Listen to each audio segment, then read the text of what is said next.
Selamat pagi, siang, sore, atau malam, Bapak, Ibu dosen, dan teman-teman.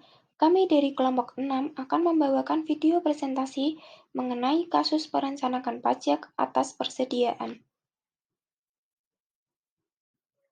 Sebelum mempresentasikan tugas dari kelompok kami, izinkan saya memperkenalkan anggota kelompok 6. Yang pertama ada Stefani Arum dengan NIM 23202051. Yang kedua, Stefani Kartika dengan NIM 23202064. Yang ketiga ada Farisa Misel dengan NIM 23202097. Yang keempat ada Devi Nugrahini dengan NIM 23202120. Yang terakhir, ada saya sendiri Haina Sabila dengan NIM 23202145. Nah, teman-teman, yang pertama itu sebelum kita masuk ke dalam kasus dari kelompok kami buat, yang pertama itu kita membahas mengenai persediaan. Secara umum itu persediaan perusahaan merupakan salah satu aset yang dibeli dan disimpan untuk kemudian dijual kembali oleh perusahaan dengan mengambil keuntungan. Persediaan juga merupakan jenis aktiva yang dimiliki oleh perusahaan atau badan usaha untuk dijual kembali dalam proses bisnis. Setelah itu, menurut PSAK nomor 14, persediaan itu adalah aset yang tersedia untuk dijual dalam kegiatan usaha normal, baik barang dagang untuk usaha perdagangan maupun barang jadi untuk manufaktur, berada dalam proses produksi atau barang dalam proses manufaktur dan pekerjaan dalam proses untuk kontraktor, dan dalam bentuk bahan atau perlengkapan bahan pembantu untuk digunakan dalam proses produksi atau pemberian jaminan. Selanjutnya, terdapat dua sistem yang digunakan untuk mencatat persediaan, yaitu sistem perpetual atau pembukuan dan periodik atau fisik. Dalam sistem pencatatan perpetual, semua kenaikan dan penurunan persediaan akan langsung dicatat pada saat terjadinya transaksi. Sedangkan sistem pencatatan periodik, persediaan hanya akan dihitung dan dicatat pada akhir periode. Untuk menghitung persediaan, terdapat metode yang dapat digunakan. Metode-metode yang diperbolehkan antara PSAK dan pajak itu berbeda. Selanjutnya, menurut Undang-Undang Nomor 36 Tahun 2008 mengenai pajak penghasilan dalam Pasal 6, metode persediaan yang digunakan dalam perpajakan hanya ada dua, yaitu metode rata-rata atau average dan FIFO, yaitu freeze in, freeze out. Saat ini, banyak perusahaan yang lebih memilih menggunakan tiga metode, yaitu FIFO, LIFO, dan average. Menurut fiskal, metode yang diperkenankan dalam dunia perpajakan hanyalah metode FIFO dan metode average. Meskipun pada kenyataannya, saat ini ada beberapa perusahaan komersial yang masih menggunakan metode LIFO untuk pencatatan persediaan. Nah, metode yang pertama kita bahas yaitu metode average. Apabila perusahaan menggunakan metode pencatatan periodik, maka biaya rata-rata per unit hanya dihitung sekali di akhir periode saja. Sedangkan dalam pencatatan perpetual, setiap kali dilakukan pembelian, maka akan dihitung biaya rata-rata per unit baru. Harga pokok penjualannya lebih rendah akan menghasilkan laba kena pajak lebih tinggi atau PPh terutang yang lebih tinggi. Oleh karena itu, perhitungan persediaan menggunakan metode rata-rata ini dapat menghasilkan PPh yang lebih rendah pada pemakaian bahan yang cenderung naik. Yang selanjutnya yaitu metode FIFO atau freeze in, freeze out. Metode FIFO yaitu suatu metode perhitungan penilaian persediaan yang menganggap bahwa barang yang pertama kali masuk diasumsikan barang yang pertama kali keluar. Seringkali perusahaan menggunakan metode FIFO karena perhitungan menggunakan metode ini cukup sederhana. Baik sistem fisik maupun sistem perpetual akan menghasilkan penilaian yang sama. Yang selanjutnya yaitu time value of money atau nilai waktu uang.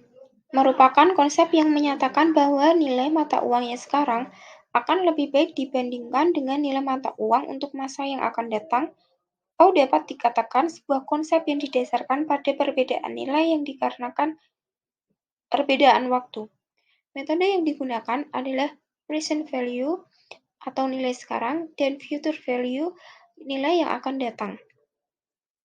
Nah, nilai waktu uang terdapat dua manfaat.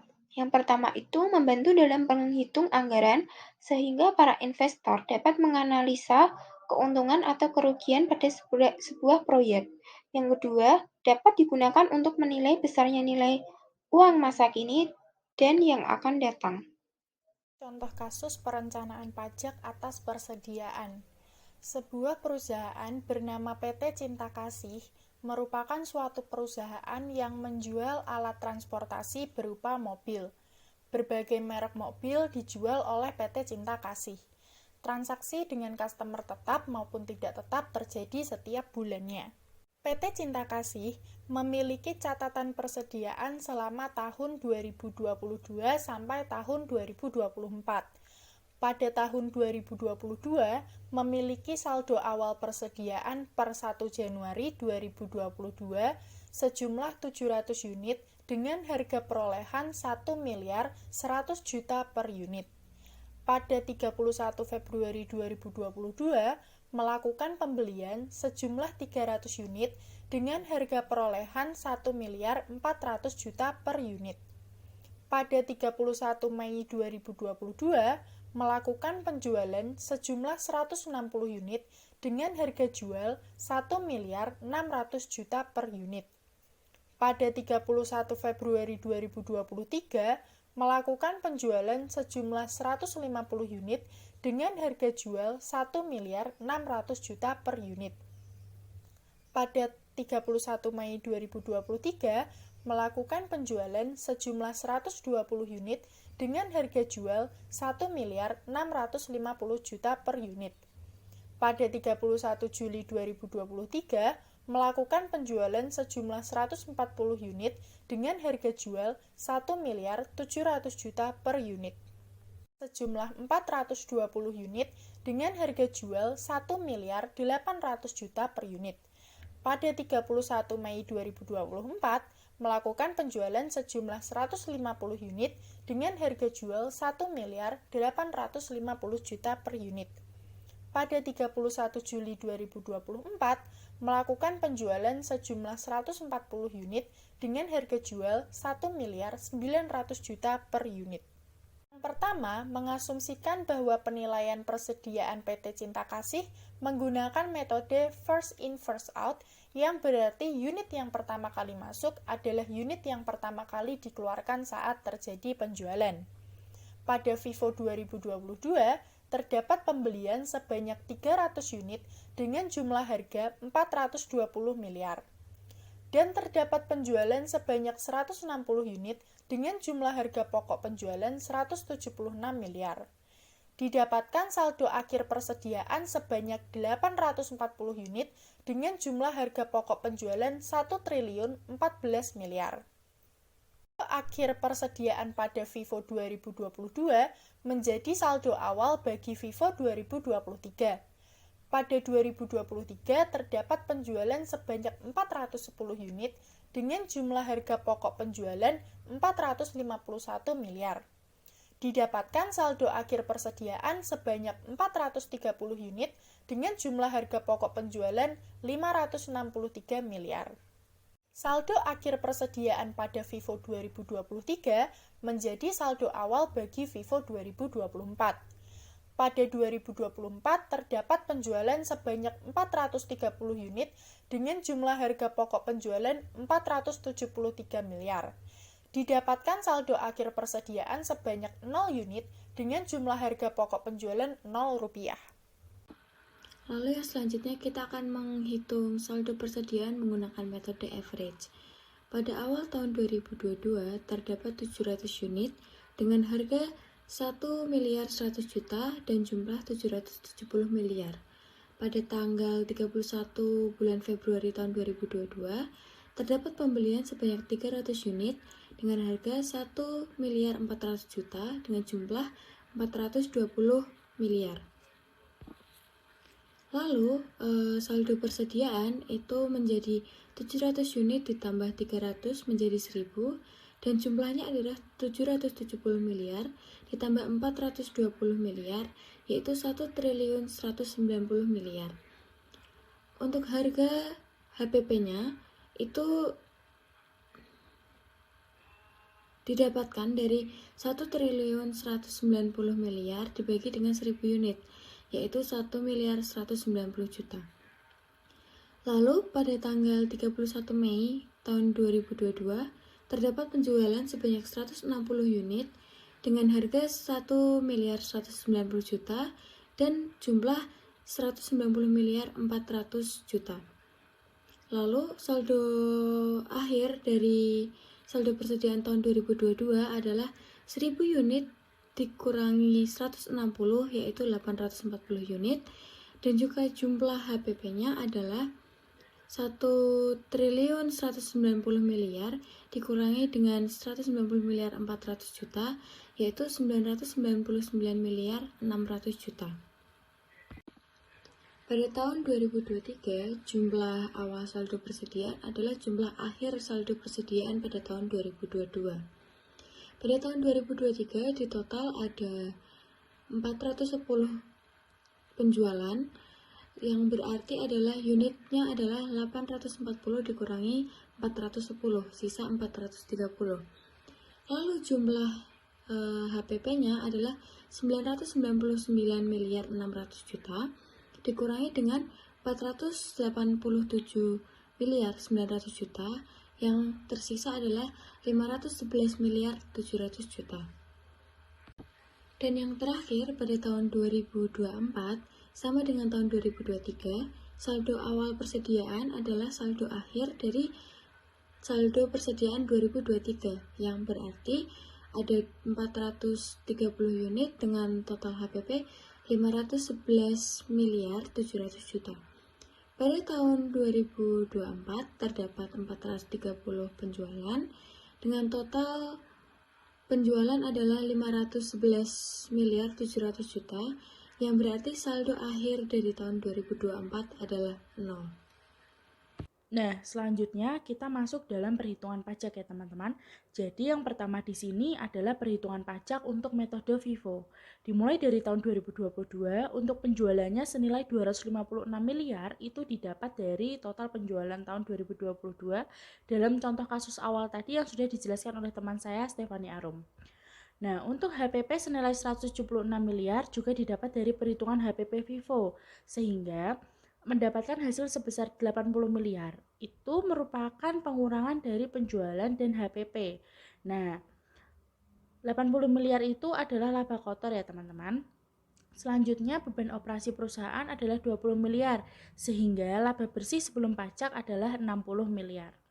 Pengenaan pajak didapat dari tarif pajak yaitu 22% dikali dengan laba bersih sebelum pajak yaitu 60 miliar, sehingga hasilnya adalah 13 miliar 200 juta rupiah.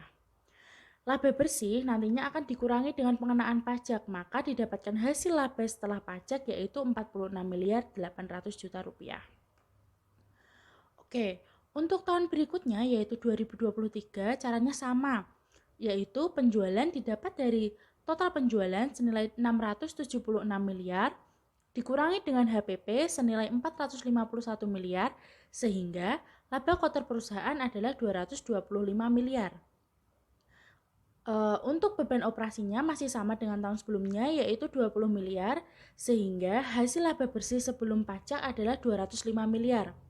Hasil tersebut dikali dengan tarif pajak yaitu 22% dan hasil pengenaan pajak adalah sebesar 45 miliar 100 juta rupiah. Maka laba setelah pajaknya adalah 159 miliar 900 juta rupiah. Oke, untuk tahun selanjutnya yaitu tahun 2024 caranya masih sama, yaitu penjualan didapat dari total penjualan senilai 795 miliar 500 juta rupiah dikurangi dengan HPP senilai 473 miliar sehingga laba kotor perusahaan adalah 322 miliar 500 juta rupiah. Beban operasinya sama dengan tahun sebelumnya yaitu 20 miliar sehingga hasil laba bersih sebelum pajak adalah 302 miliar 500 juta rupiah. Hasil tersebut dikali dengan tarif pajak yaitu 22% dan hasil pengenaan pajak adalah sebesar 66.550 juta rupiah. Maka laba setelah pajaknya adalah 235.950 juta rupiah. Oke, yang kedua ini adalah perhitungan pajak untuk metode average. Dimulai dari tahun 2022, untuk penjualannya sama, senilai 256 miliar, itu didapat dari total penjualan tahun 2022. Untuk HPP itu senilai 190 miliar 400 juta rupiah, itu juga didapat dari perhitungan HPP average, sehingga mendapatkan hasil laba kotor perusahaan sebesar 65 miliar 600 juta rupiah.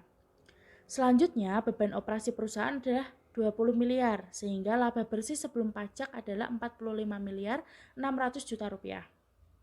Pengenaan pajak itu nantinya didapat dari tarif pajak yaitu 22% dikali dengan laba bersih sebelum pajak yaitu 45 miliar 600 juta rupiah sehingga hasilnya adalah 10 miliar 32 juta rupiah. Laba bersih dikurangi dengan pengenaan pajak, maka didapatkan hasil laba setelah pajak yaitu 35 miliar 568 juta. Untuk tahun berikutnya yaitu tahun 2023, caranya sama, yaitu penjualan didapat dari total penjualan senilai 676 miliar dikurangi dengan HPP senilai 487 miliar 900 juta rupiah, sehingga laba kotor perusahaan adalah 188 miliar 100 juta rupiah. Beban operasinya sama dengan tahun sebelumnya yaitu 20 miliar, sehingga hasil laba bersih sebelum pajak adalah 168 miliar 100 juta rupiah. Hasil tersebut dikali dengan tarif pajak yaitu 22% dan hasil pengenaan pajak adalah sebesar 36 miliar 982 juta rupiah. Oke, maka hasil laba setelah pajaknya adalah 131 miliar 118 juta rupiah. Nah, next untuk tahun 2024 caranya sama, yaitu penjualan didapat dari total penjualan senilai 795 miliar 500 juta rupiah dikurangi dengan HPP senilai 511 miliar 700 juta rupiah sehingga laba kotor perusahaan adalah 283 miliar 800 juta rupiah.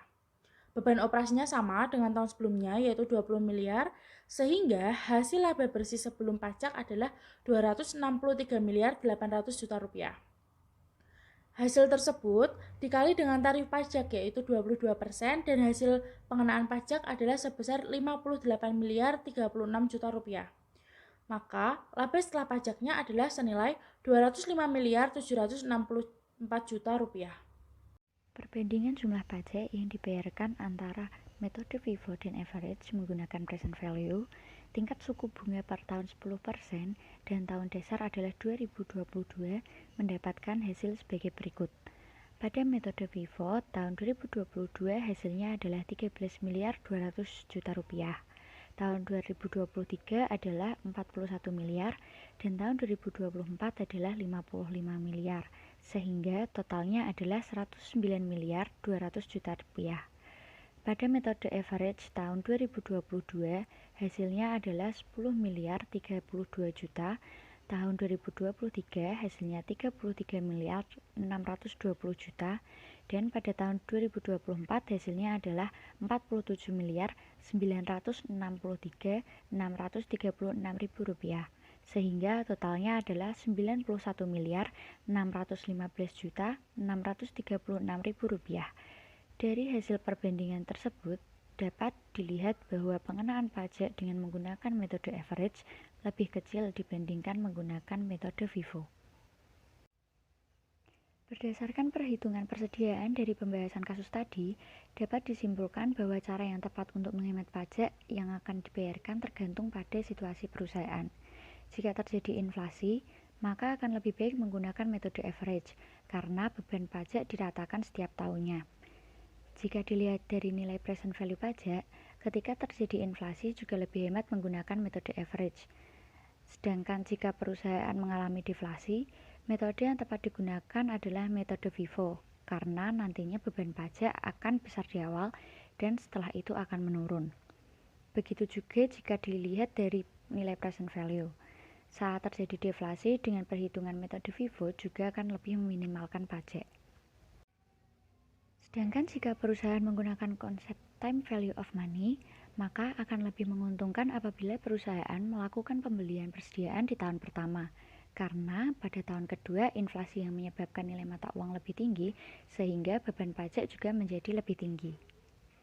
Sekian presentasi dari kelompok kami, terima kasih.